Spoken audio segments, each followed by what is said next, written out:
ಮನೆಗಳಿಗೆ ಬಿದ್ದು ಮಕ್ಕಳು ಸಾಯೋ ಪ್ರಕರಣಗಳು ದಿನ ಒಂದಿಲ್ಲೊಂದು ಕಡೆ ನಡೀತಾನೆ ಇದೆ.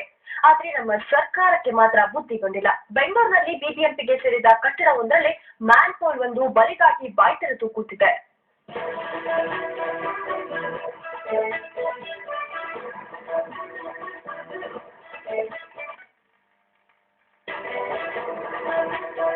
ಮಂದ ಬೆಳಕಿನಲ್ಲಿ ಬದಿಗಾಗಿ ಬಾಯಿ ತೆರೆದುಕೊಂಡಿರೋ ಈ ಮ್ಯಾನ್ ಹೋಲ್ ನೋಡಿ.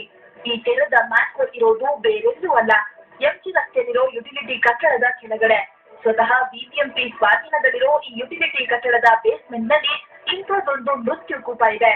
ಕಳೆದ 6 ತಿಂಗಳಿಂದ ಈ ಮ್ಯಾನ್ ಹೋಲ್ ತೆರೆದೇ ಇದ್ರು ಯಾರು ಅದರ ಬಗ್ಗೆ ಗಮನ ಹರಿಸ್ತಾ ಇಲ್ಲ ಅನ್ನೋದು ಸ್ಥಳೀಯರ ದೂರು.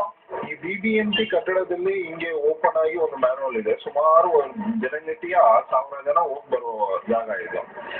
ಬಿಬಿಎಂಪಿ ಕಡೆನೆ ಅವರು ಸ್ವಂತ ಕಟ್ಟಡದಲ್ಲಿ ಈ ರೀತಿ ಇದ್ದು ಅವರು ಹಿಂಗೆ ಬಿಟ್ಟಿದ್ದಾರೆ.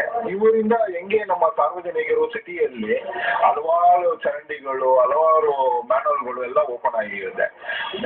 ಫಸ್ಟ್ ಬಂದು ಅವರ ಒಂದು ಬಿಲ್ಡಿಂಗ್ ಅಲ್ಲೇ ಅವರು ವ್ಯವಸ್ಥೆ ಮಾಡ್ಕೊಂಡಿಲ್ಲ ಅಂದ್ರೆ ಇವರಿಂದ ಸಾರ್ವಜನಿಕರಿಗೆ ಹೆಂಗೆ ಒಳ್ಳೇದಾಗೋದು. ಸರ್ಕಾರ ಈ ಕಟ್ಟಡದ ನಿರ್ವಹಣೆಗಾಗಿ ಪ್ರತಿ ವರ್ಷ ಸುಮಾರು 20 ಲಕ್ಷ ರೂಪಾಯಿ ಖರ್ಚು ಮಾಡುತ್ತೆ.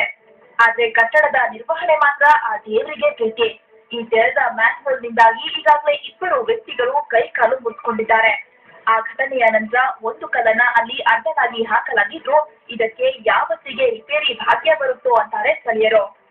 Actually, complaint ಕೊಡಬೇಕಂತ ಹೇಳಿಲ್ಲ ಅವ್ರ. We should not complain. We should not give a complaint when they are having that servicing my their service. They have to do all that stuff. I'm coming here daily. One fellow actually that student he has fallen down one day. I saw. Okay, then he went to hospital. I don't know what happened. Actually, he's not from our locality. These things actually they are doing that. ಪ್ರತಿನಿತ್ಯ ಇಲ್ಲಿ 100 ಜನ ಓಡಾಡ್ತಾರೆ. ಸಾಲದು ಅಂತ ಇಲ್ಲಿ ಬೆಳಕು ಸರಿಯಾಗಿರೋದಿಲ್ಲ.